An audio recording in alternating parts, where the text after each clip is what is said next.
Hello, everybody out there. This is Fred and Harry Easter coming at you again with Word, working on real dreams.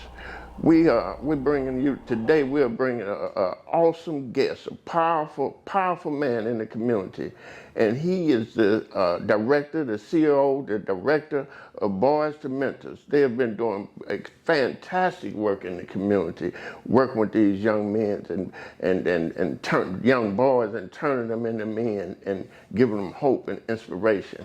It's our pleasure to bring to you today my brother, my friend, the fantastic brother, Brian Moore, better known as Mo. That's right. Mo, we've been in close contact with one another for a while now, and our common interest is really what brought us together. And first thing I want to do is commend you, man, for the work that you've been doing. I mean, it's awesome. I've been watching, looking, and listening, and man, you and your whole team, you all are doing a fantastic job. I mean, 24/7, you know, and that's powerful in itself. What brought you? What was your purpose? How did you get to the point where this was something that you wanted to work on? How did that come about? Well, first of all, thank you for having me. You, Fred and Harry, thank y'all for having me. It's a dream. We've seen young men falling on the streets by the wayside. We got together in 2019. We started an organization called Boys to Mentors. We was on Suburban and Dade over there in the church, a small church. Make a long story short, we got the King of Souls sitting up, and the pastor of this nice facility saw us sitting in the corner, about 10 young men, maybe 12. And we came up with a concept on the back of my shirt that said, "Save them before we grave them." And what we're trying to do is save them before we grave them. That's unrealistic. You think you can save everybody, but we're doing the best we can with it, yes. Wow, that would be Pastor Rice then that you're talking about. Pastor B.T. Rice. Oh man, that's beautiful, brother. That is my pastor. Yeah, that's my man. Yeah, that's my guy. And but I have a few questions I'd like to ask you. What are some of the problems you ran into with some of these boys as far as bullying and being bullied and things like that? Well, first of all, you have a fatherless child, first of all. And these child are artificial intelligence, IG kids, and they see a lot of bullying on Facebook and pages all the time. And then they get to school trying to prove themselves as young men because they're raised by a positive female. Most times a female don't know how to raise a young man. And what we try to do is bring them in and de-escalate them and teach them how to handle bullying. And what we use is the de-escalation. We talk to the principal, then you talk to the parents, then you stand your ground. So those are the 3 rules that we use. Now, we don't advocate any violence, but we do our best to keep from violence. But sometimes you got to meet things where they're at. Absolutely, I totally agree with that, because some bullies won't stop at just de-escalation, and they're gonna take it further and further, and hopefully no violence does arise out of these encounters, But I know you've had a lot of experience with it. But Harry, do you? Okay, my name is Harry Easter, and I'm a co-founder of Word, working on real dreams. And I've been observing our guest today really closely, and he's really impressed me with the way he deals with these youngsters, and that's who we're trying to reach today. And I want to ask you a question. If you saw a youngster that he wasn't being properly treated, that's what the teachers are confronted with. Kids, how would you be able to touch a youngster in a group? You said like he's not being properly treated? Yeah, how would you treat, you say you like to treat kids individually. Mm-hmm. Well, how would you do that in a school? Well, you mean me going into the school? Yeah. Well, first of all, you meet the problem, find out the holistic problem of everything. Sometimes kids reach out and people hurt things. You find out what's wrong with the child, then you talk to the teacher. You come together and try to come to the common denominator. Sometimes the kid is the problem, and he know how to fabricate things. Sometimes the teacher, who are afraid of kids, and they'll latch on an unruly child just because the fact that they can't handle them. If I'm sitting in on there, I'll observe first. And you're not gonna come home with guns blazing when you first come in. But you find out the history of them, build your case. Once you build your case, then you get a program with him, and you work with him in our program called Boys to Mentors. Thank you. Now I want to ask you this. How do kids need to handle their fears? That's a loaded question. That's a double-edged sword. Yeah. Because the fact that, keep it short and simple, fears, everybody have fears. But by design, we're not designed to be fearful of anything. But the fact is, once you find out you have a fear, you find out where the fear comes from. And once you find out where the fear comes from, you work with it, and then one side doesn't fit all. So it's different levels to fear. You find out what they're afraid of, and you deal with it. And you also get professional help with the counselors that we have available as well. How do you get a child to open up about his fears? Well, first of all, you have to build rules without relationship leads to rebellion. It takes at least 4 to 5 weeks for this child to trust you once he knows you care. Once he knows that you truly care, you show a sign of discipline. You have to have a poker face and let that child be who they are, which is a human being, and let him express himself. If he talks long enough, you'll find out what's wrong with him. Then you'll find out what's wrong with the parent too, because we need parent education as well. That's interesting, because we've been dealing with a kid that has really been hard to get through to. Some kids are so closed up, you know, and I guess it takes time to get them to have that enough trust in you to even be able to talk to you. And what I'm thinking is that sometimes you have to use some of the other kids to help you get through the kids that's like that. It's closed up. Well, you have to be very careful when you're using other kids as an object to reach another child, because sometimes it's like a HIPAA law. That's a medical term. Kids tell you things that don't supposed to be disclosed, because they come back and use it against you when they start fighting if they learn some sensitive things about you. So that's a gray area. But sometimes you have a child strong enough to get in front of a class and share his experience voluntarily. Because again, HIPAA law allows you, with the NDA, non-disclosure agreement, you can only say so many things. But when the child realizes that he's not alone in this problem, then he has another brother that he bonded with at that certain time. Right. Then we let them open up. We don't force them. We let them open up. Because once you force anything, it will close automatically. Right. Yeah, I agree. Okay, I want to ask you this.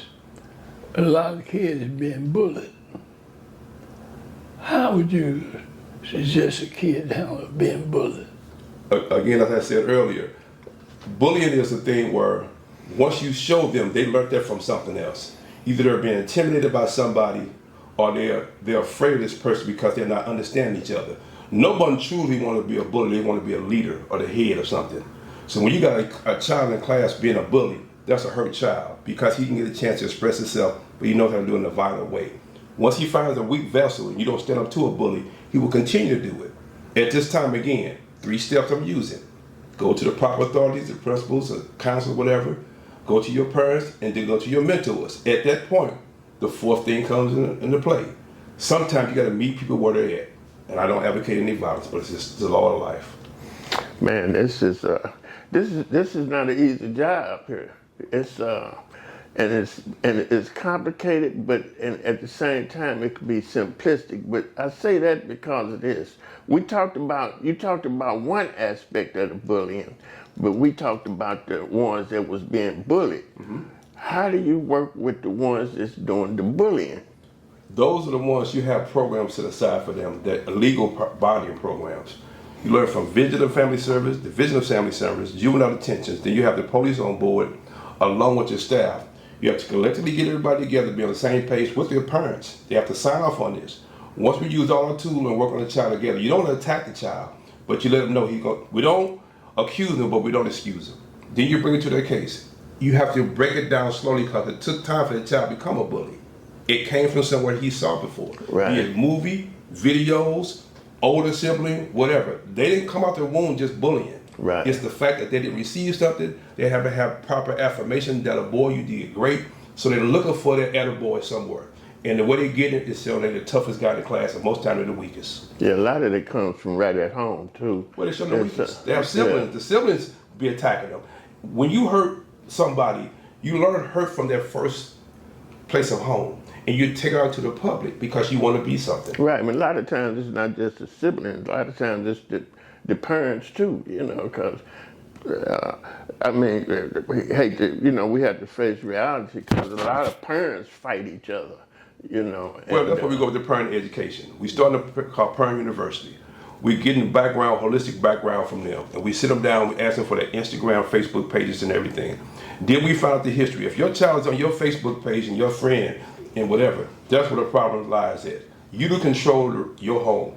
Until that child becomes a bill payer or become emancipated as a young man on his own, he follows your rules. But the parents are so afraid of the kids that they'll lose them, they try to be friends. Right. And once they realize that they got that person, they can work them, they know what trigger to pull, they know what nerve to pinch. Yeah. So when you have our programs like this, we don't have that kind of sensitivity. Again, I have poker face. My passion met my talents. You can have a passion for something and do it, and talent for something. Both of them got to meet. Then you won't quit. I'm a server. Okay, I want to ask you this. A lot of youngsters do things because of peer pressure. Like if somebody do something to this child, and they say, hey, don't let him get away with that. He did this to you. You won't be a man if you don't do something about it. How would you tell the child to handle that? Again, there's levels to that. Intimidation is a big thing out here. And once the child is intimidated, first of all, you got to let him know that he's a person. We don't use gender, girl or boy. He's a strong person. And once you know that you're a strong person, you won't fall for just anything. I just can't tell you anything and you'll fall for it. If he knows he stands for something, he's a strong person. He's not a weak vessel.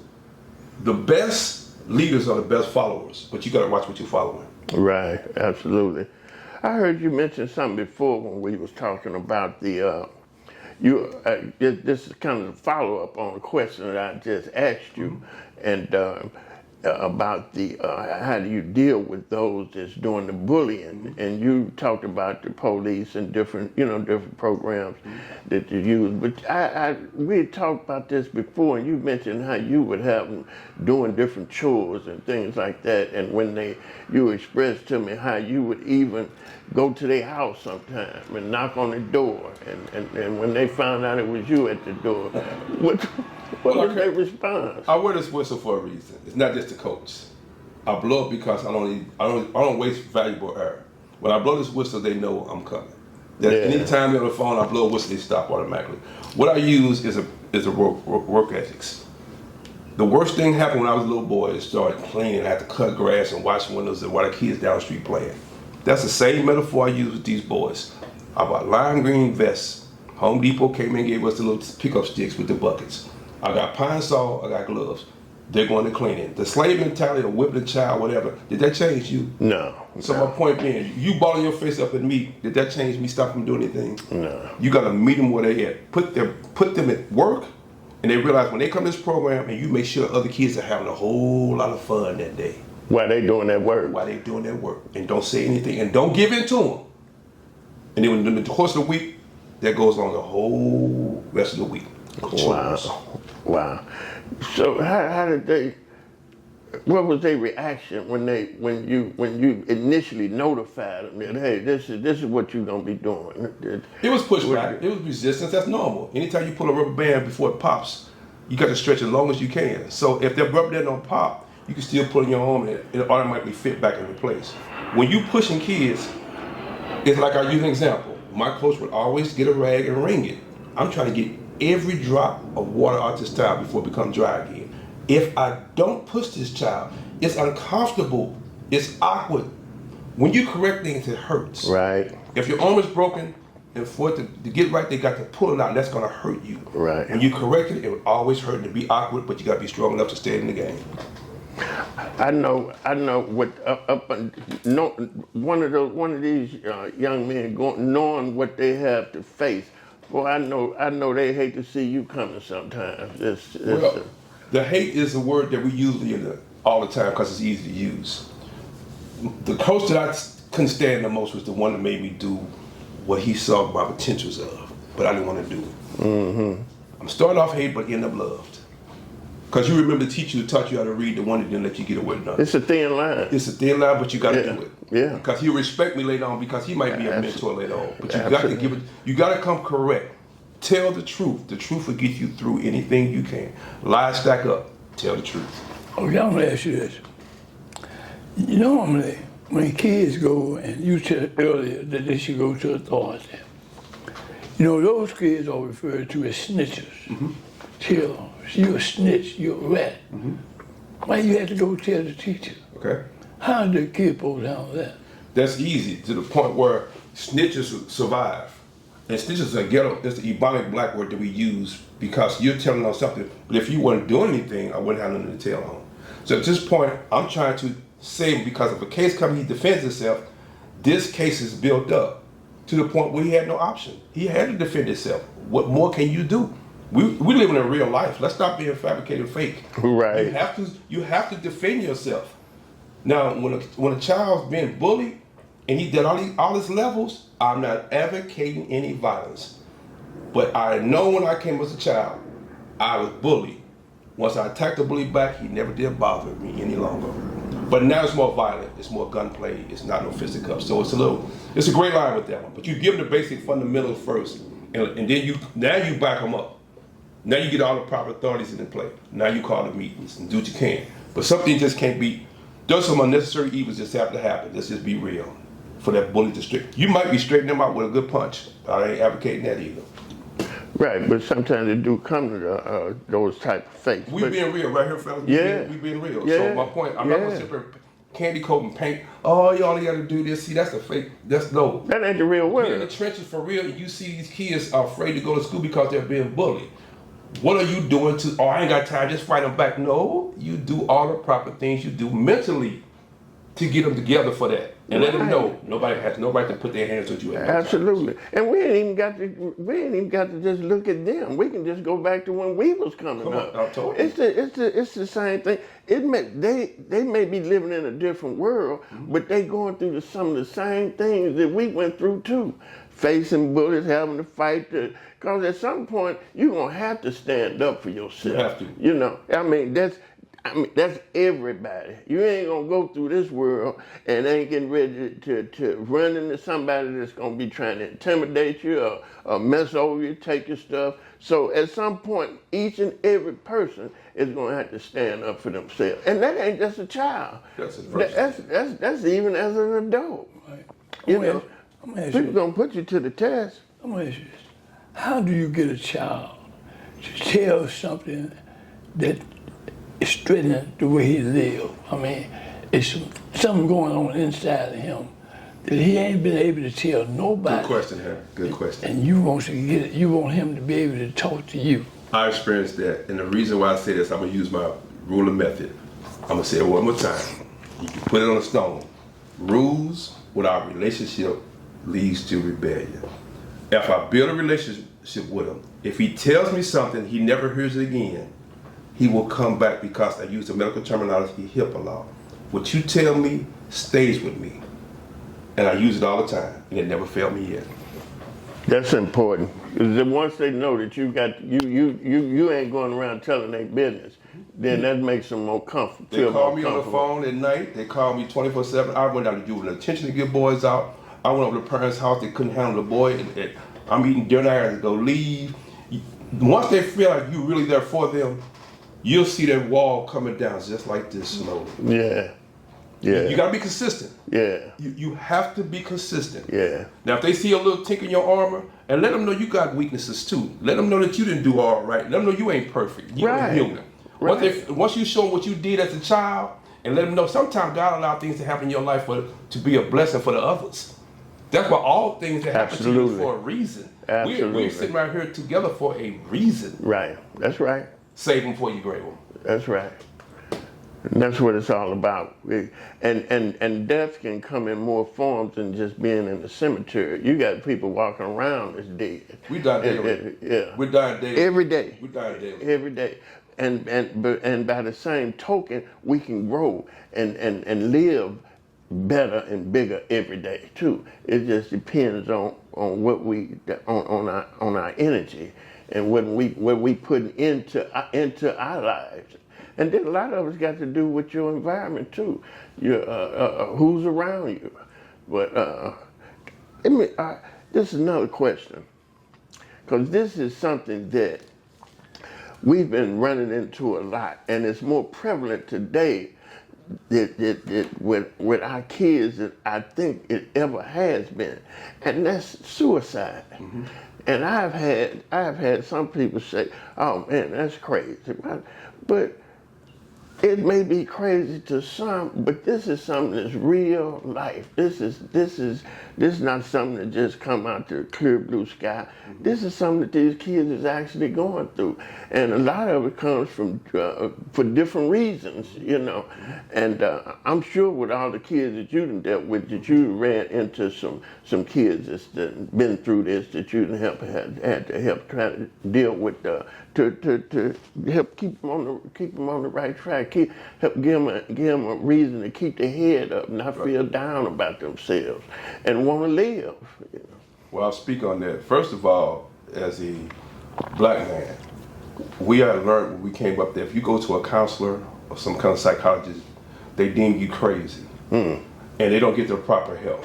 That's the first thing. If you get the proper help from the right people, give you the tools to work with that, you can then pass that down. But if the parent don't have that kind of thought process, Right. he has nothing to give the child. And now the child reaching out for something that he can't go to because you don't know, because you think that's taboo as a black person. Right. What you need to do is understand, when that child needs consistently counseling, you have to watch everything he do. It's like almost like babysitting. You gotta watch their phone, you gotta watch what contacts they come involved with, and you gotta stay on top of your child. You say you love your child, that's a 24-hour job. And when that child becomes suicidal, you should know all the signs before it even happens. Now, it happens because of medication, drugs, peer pressure, and all kind of levels. But if the parents will start being parents again instead of trying to be their friends, and pull things from them, talk to them, stop having a phone at the dinner table, look at them in their eyes and talk to them, and let them express themselves. Don't be talking just to answer. Let them get it off their chest, and the more you know them, the better you can help them. Yeah. Yeah, that's Okay, I want to ask you this question. They having a problem in the school system trying to get youngsters to read. They say that nationwide, we're number 49 in the country, and 51 states. in the city of St. Louis. The city of St. Louis is way behind. How do you get your youngsters to read? First of all, with my program, not to be selfish and pat on the back, we let them read. We start from the smallest. You can't get them all at once. Okay, we know the situations like this now.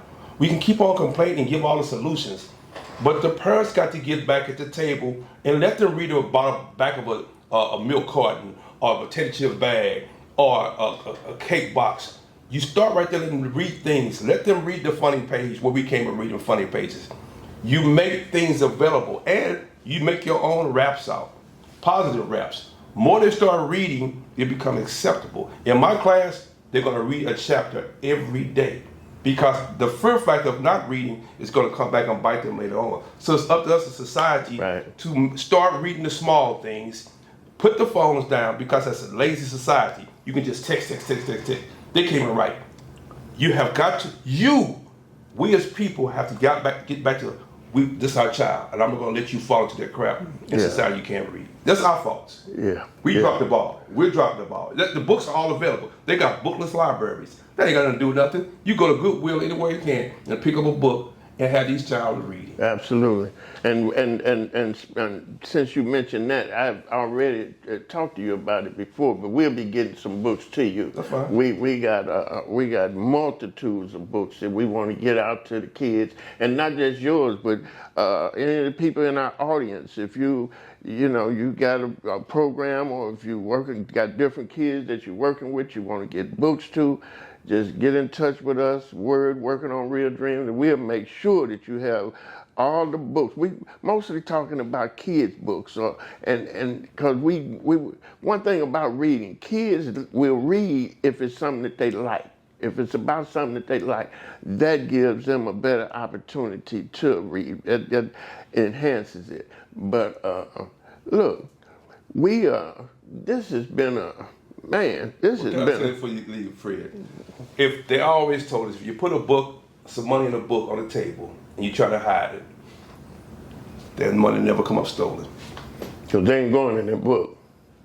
It's Well- been going since the beginning of time. I can leave $100 on that book on the table, and that $100 be there as soon as I get home. Well, let me tell you this. We want to get it to the point where the $100 that's in the book will be discovered, but they still won't take it. Because we want them to get in them books. Right. And that's what we shooting. That's what we shooting for. Yeah.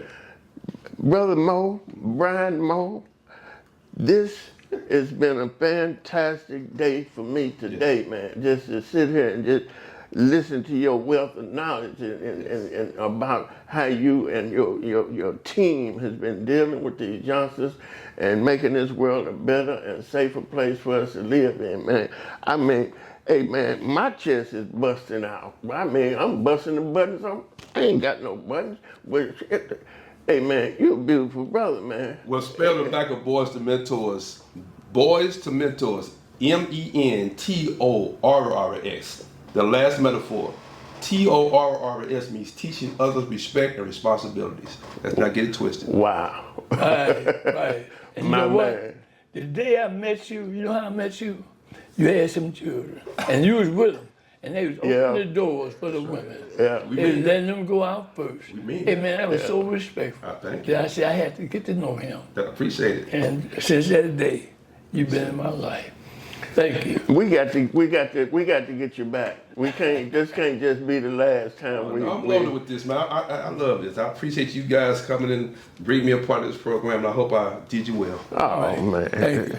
Just each and every day. Look, we're gonna sign off now. I hope you all have got some information from us and our guests that we've had on today. And you don't have to call in every day, but asking about when you gonna get Mo back on. He coming back. Yeah, we gonna get him. We gonna make sure that if I have to twist his arm and work with him like he do them youngsters, we gonna Every Saturday. I'm gonna be knocking on his door because we got to get him back in here, and because it's a lot of people need to hear what he has to share about life and dealing with these youngsters, because so many of our youngsters need what him and so many of us have to offer. This is our job. If we not sharing and doing what we can do to make life better for them, then we coming up short in life. And I am not gonna come up short. And nobody on this panel is gonna do it either. This is for real. We're gonna sign off and leave with love. Let me say one thing. Go ahead. The reason we started Words, because I've been incarcerated, my brother have too. And we know that's not a life. I sent out a thing today, is that learn to live your life. You don't have a one life. Follow your dream. Don't let anything interfere. Incarceration, prison, or death is not your dream. Thank you. Absolutely. That's a nightmare. I just want to say, my last saying is, all the dreams, a lot of dreams in the graveyard that never did get exposed. I'm gonna leave her empty. I'm gonna leave her empty. When they put me down, I'm gonna be completely empty. Yeah. Say, right. Yeah, you're gonna leave it on the leave table. it empty. You getting it all you got. I'm leaving it empty. I ain't taking nothing with it. It's going to them kids, and they're gonna speak on me. They're gonna give me a eulogy, not me. My work was, I'm a server. All right. You just gave me a new phrase. I'm leaving it empty. I'm leaving it empty. All right. All right. Thank you. Thanks, my brother. I appreciate you. All right.